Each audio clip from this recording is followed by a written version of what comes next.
Share ಮಾರ್ಕೆಟ್ನ ಕರಾಳ ಮುಖದ ಬಗ್ಗೆ ಈ ವಿಡಿಯೋದಲ್ಲಿ ನೋಡೋಣ ಬನ್ನಿ. ಶೇರ್ ಮಾರ್ಕೆಟ್ನಲ್ಲಿ ಯುವಕರು ಇನ್ವೆಸ್ಟ್ ಮಾಡಲೇಬೇಕು, ಅದರಿಂದ ತುಂಬಾನೇ ಲಾಭ ಮಾಡಬೇಕೆಂಬ ಆಸೆ ಇದ್ದೇ ಇರುತ್ತೆ. ಆದ್ರೆ ಅದಕ್ಕೂ ಮೊದಲು ಅದರಿಂದ ನಡೆಯುವಂತಹ ಸ್ಕ್ಯಾಮ್ ಅಥವಾ ಕರಾಳ ಮುಖದ ಬಗ್ಗೆ ತಿಳಿಬೇಕಾಗುತ್ತೆ.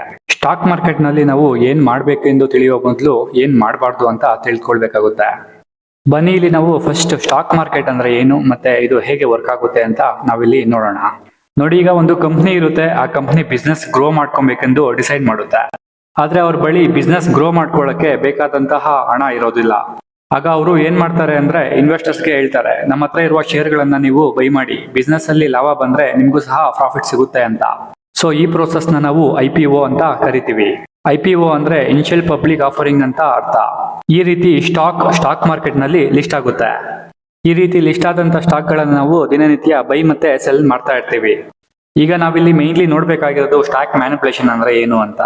ಸ್ಟಾಕ್ ಮಾರ್ಕೆಟ್ ನಲ್ಲಿ ಎರಡು ವಿಧವಾದ ಮ್ಯಾನಿಪುಲೇಷನ್ ಗಳಿರುತ್ತವೆ. ಫಸ್ಟ್ ಒನ್ ಫಂಡಮೆಂಟಲ್ ಮ್ಯಾನಿಪುಲೇಷನ್ ಅಂತ, ಅಂದ್ರೆ ಕಂಪನಿಯ ಪ್ರಾಫಿಟ್ ನ ತಪ್ಪಾಗಿ ತೋರಿಸಿ ಇನ್ವೆಸ್ಟರ್ಸ್ ನ ಅಟ್ರಾಕ್ಟ್ ಮಾಡ್ತಾರೆ. ಇದನ್ನ ನಾವು ಫಂಡಮೆಂಟಲ್ ಮ್ಯಾನಿಪುಲೇಷನ್ ಅಂತ ಕರಿತೀವಿ. ಈ ರೀತಿಯ ಸ್ಕ್ಯಾಮ್ ಗೆ ಬೆಸ್ಟ್ ಎಕ್ಸಾಂಪಲ್ ಯಾವುದು ಅಂತ ಹೇಳಿದ್ರೆ ಸತ್ಯಂ ಕಂಪ್ಯೂಟರ್ ಸ್ಕ್ಯಾಮ್. ಸತ್ಯಂ ಕಂಪನಿ ಏನ್ ಮಾಡುತ್ತೆ ಅಂದ್ರೆ ಫೇಕ್ ಬಿಲ್, ಫೇಕ್ ಆಡಿಟಿಂಗ್ ಮಾಡಿ ಸ್ಕ್ಯಾಮ್ ನ ಮಾಡುತ್ತೆ. ಈ ಕಂಪನಿಯ ಫಂಡಮೆಂಟಲ್ಸ್ ತುಂಬಾನೇ ಸ್ಟ್ರಾಂಗ್ ಇದೆ ಅಂತ ತೋರಿಸಿ ತುಂಬಾನೇ ಮೋಸ ಮಾಡಿರ್ತಾರೆ. ಸ್ವಲ್ಪ ವರ್ಷಗಳು ಕಳೆದ ಮೇಲೆ ಇನ್ವೆಸ್ಟರ್ಸ್ಗೆ ಗೊತ್ತಾಗುತ್ತೆ ಆ ಸ್ಟಾಕ್ ಅಲ್ಲಿ ಫಂಡಮೆಂಟಲ್ಸ್ ವೀಕ್ ಇರುತ್ತೆ ಅಂತ.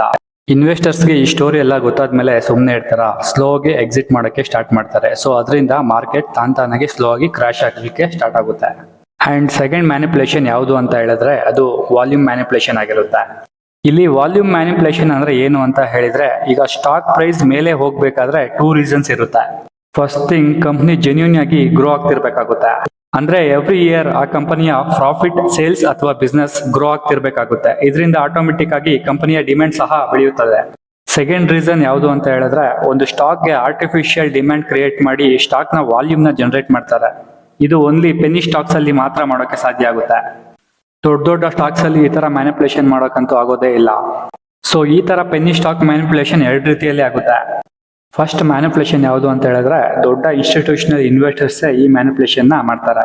ಅಂದ್ರೆ ಅವ್ರ ಬಳಿ ದೊಡ್ಡ ಮಟ್ಟದ ಹಣ ಇರುತ್ತೆ, ಆ ಹಣವನ್ನ ಒಂದು ಪೆನ್ನಿ ಸ್ಟಾಕ್ ಮೇಲೆ ಇನ್ವೆಸ್ಟ್ ಮಾಡ್ತಾರೆ. ಸೊ ಅದರಿಂದ ವಾಲ್ಯೂಮ್ ತುಂಬಾನೇ ಜನರೇಟ್ ಆಗುತ್ತೆ.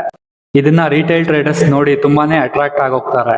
ಸೊ ಸೆಕೆಂಡ್ ಮ್ಯಾನಿಪುಲೇಷನ್ ಯಾವುದು ಅಂತ ಹೇಳಿದ್ರೆ ಅದು ರಿಟೇಲ್ ಟ್ರೇಡರ್ಸ್ ಮ್ಯಾನಿಪುಲೇಷನ್. ಇದು ತುಂಬಾನೇ ಡೇಂಜರಸ್ ಆದಂತಹ ಒಂದು ಮ್ಯಾನಿಪುಲೇಷನ್ ಆಗಿರುತ್ತೆ.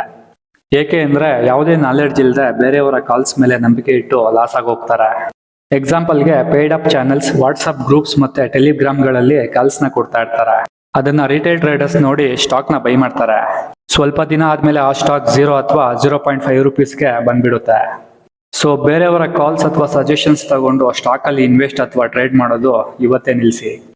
ಈ ತರ ಸ್ಕ್ಯಾಮ್ ಮಾಡೋದ್ರಿಂದ ತುಂಬಾನೇ ದೂರ ಇರಿ. ಕಂಪನಿಯ ಫಂಡಮೆಂಟಲ್ಸ್ ನ ನೀವೇ ಸರ್ಚ್ ಮಾಡಿ ಇನ್ವೆಸ್ಟ್ ಮಾಡೋದನ್ನ ಕಲಿಯಿರಿ. ಸೊ ಈ ವಿಡಿಯೋ ಏನಾದರೂ ನಿಮಗೆ ಇಷ್ಟ ಆಗಿದ್ರೆ ಸಬ್ಸ್ಕ್ರೈಬ್ ಮಾಡೋದನ್ನ ಮರಿಬೇಡಿ. Thank you.